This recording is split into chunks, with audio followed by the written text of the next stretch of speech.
안녕하세요. 오늘은 2025년 1월 12일입니다.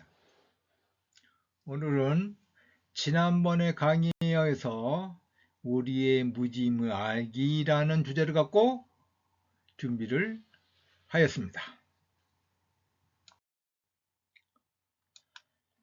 그럼 가족 행보의 길 중에서 어디쯤 가고 있을까? 가족 행보의 길 두 번째로서 교육 단계라고 했죠? 우리 무지말기 종합생각으로 140페이지부터 144까지 내용을 소개하도록 하겠습니다. 먼저 우리의 무지말기입니다. 의사소통 모형이라는 것은 NLP로는 신경언어 프로그래밍의 원리를 말하고 네로 랭귀지 프로그래밍을 말하는데, 불교에서는 언제든 조건이 맞으면 반응하는데 연기법이라고 했습니다. 왜 오감이 즉 육식이 조작적 반응을 할까를 생각해보면, 평소 탐진치를 행하고 즉 탐내고 욕심내는 어리석은 삶을 살았기 때문에 개정애를 행하지 않아서 계율을 지키고 바르게 사는 지혜로운 삶을 살지 않았기 때문에 가려진 진실이거나 그들이 왜곡하는 것들로 인해 볼 수 없었던 사실들을 찾아내어 보게 하는 것입니다. 게다가 일부 종교 지도자들의 아니란 생각과 안주함으로써 빚어진 결과, 상견과 단견의 논리에서 벗어나지 못함을 알게 해야 하고, 21세기 과학이 발달하면 할수록 부처님의 가르침을 증명하고 있음을 알고 불교의 심오한 뜻을 발견함을 말합니다. 인간 철학이며 심리학이며 합리적임을 알게 되는 겁니다. 다음 우리 무지무알기 두 번째로는 불교를 만나 21세기 심리학을 교육받던 중 저변에 불교의 사상이 흐르고 있음을 인지하고 찾고 찾아보았습니다. 그 결과 4세기경 복음서를 정립하면서 제해진 많은 외경과 의경에서 동양 사상과 불교 사상을 기초로 했던 내용들이 왜곡되거나 예수님이 성령을 이유로 바꾸어 예수님께서라고 번역하는 등 역사적으로 참으로 안타까운 일들이 있었음을 알았습니다. 어쨌든 이들의 무지로 인해 많은 분들이 다른 쪽으로 왜곡하여 인지하고 이해하여 지금까지 전해오는 것이 너무나 안타까운 일이 아닐 수 없었습니다.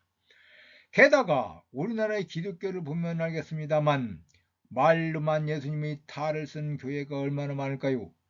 물론 불교도 예외는 아닙니다.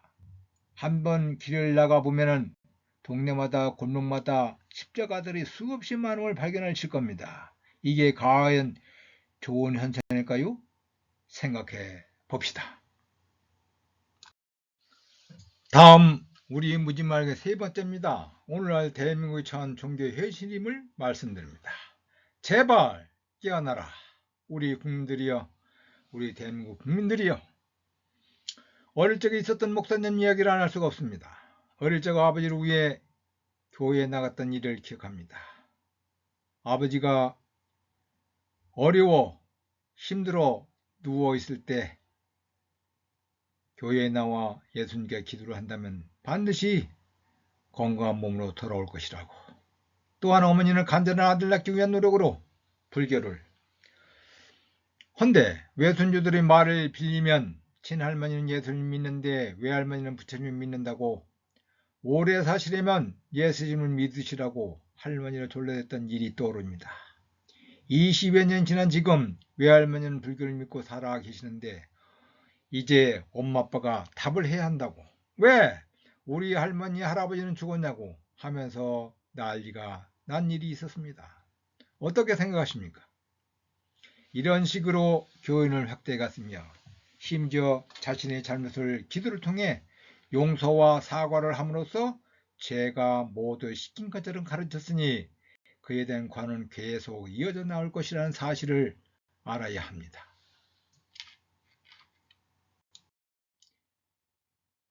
이 무리무짐을 알기 위한 해결책 1은 육신은, 이 몸은 무하다라는 사실을 알아야 합니다. 만일 육신이 영원한 자아가 있다면 몸이 병들지도 않을 것이고 육신에게 이렇게 되라 또는 이렇게 되지 말라고 말할 수 있을 것입니다. 그러나 육신은 무아이기 때문에 병들게 되고 육신에게 이렇게 되라 또는 이렇게 되지 말라고 말할 수 없습니다.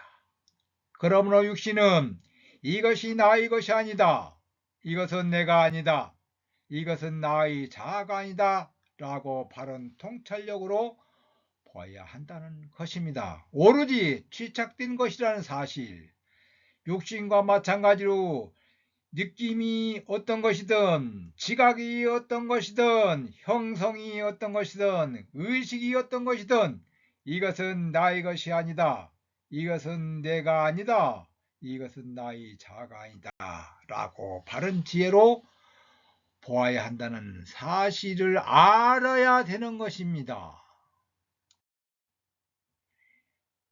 앞에서 이야기한 것과 마찬가지로 이와 같이 보고 가르침을 잘 습득하는 훌륭한 제자들은 부처님께서 몸에 집착하지 않고, 느낌에 집착하지 않고, 지각에 집착하지 않고, 형성에 집착하지 않고, 의식에 집착하지 않으며, 즉 집착, 가래와 번뇌를 떠났을 때 욕망에서 벗어나 해탈한다라고 말씀하셨으며, 해탈하면 나는 해탈을 했다고 알게 된다라고 말씀하셨습니다. 태어나면 부서지고 청정한 삶이 성취되었다 할 일은 다 마쳤고 더 이상 윤회하지 않는다고 알게 된다라고 말씀하셨습니다. 다음은 우리 무짐을 알기에 이어 해결책 두 번째로는 세상 보는 방식을 긍정으로 바꾸면 어떨까? 옛 속담에 자라보고 놀란 가슴 소뚜껑 보고 놀란다고 했습니다. 뇌의 착각 현상은 상상과 실제를 구분하지 못한다는 점을 알고 배웠습니다. 또한 무의식은 주인이 하자는 대로 한다는 사실을 배웠습니다. 이것을 안다면 우리는 새로운 정보를 상상력과 잔상을 통해 만들도록 하여 치료할 수 있다는 사실을 알 수 있습니다. 첫째로 의식과 무의식의 함수관계처럼 무의식적으로 능력을 발휘하도록 하는 훈련을 통해, 교육을 통해 능력을 기르고 전문가 상태로 만드는 방법입니다. 즉 가족 행복의 길에서 1단계, 2단계, 3단계 거쳐간다는 것과 똑같습니다. 두 번째로 긍정의 순환 원리로 바꾸어, 즉 긍정의 시각은 자신에게 스스로 동기를 부여하고 의욕을 충만시켜 어떤 장애든 장애를 극복하게 하는 가능을 실현시켜 자기 확신을 만들어 강화하듯 하는 방법을 말합니다. 세 번째로는 자연의 순리를 믿나요? 믿는다면 믿음을 조건으로 하여 자신의 확신을 통해 신념을 갖고 하기만 하면 된다는 생각으로 나의 생각과 의식 구조를 조금씩 바꾸면 어떨까요? 결론적으로 앞에서 설명드린 NLP가 마음의 원리, 언어의 원리, 프로그래밍 원리에서처럼 인간의 모든 경험은 오감을 통하여 감각과 중추 신경을 통해 이루어진다는 사실과 언어를 통해 부호와 조직화와 의미 부여를 한다는 사실을 알았습니다. 이는 과거에 경험되어 무의식적 차원에서 이루어진 것을 우리들이 잘 모르는 것일 뿐입니다. 결국 무의식적으로 입력된 것처럼 우리가 이것을 새롭게 바꾸면 우리 행동이 바뀔 수 있음을 기억하고 NLP 방식대로 한다면 성공한 삶, 성취한 삶, 창조적인 삶을 실현하는 사람들의 삶을 우리가 입력하기만 하면 그들처럼 살 수 있다는 방식이기도 합니다.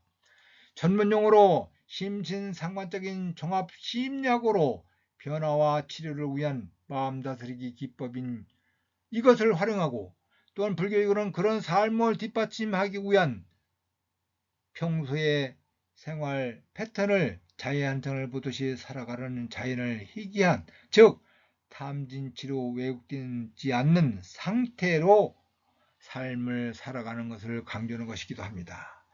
불교에서는 의식을 바꾸는 것보다 처음부터 개정회를 통해 잘 익히고 탐지치를 버려 매사 긍정적인 삶을 유지토록 하는 것이고, 문제 발생 시 생리적 변화를 위해 근본 치유인 사념처법 명상을 수시로 하라는 것입니다. 따라서 21세기 NLP 플러스 불교 융화 심리치료 방법으로 바꾸어 변화를 준다면 세상을 바라는 방식이 변화됨을 말씀드립니다. 감사합니다.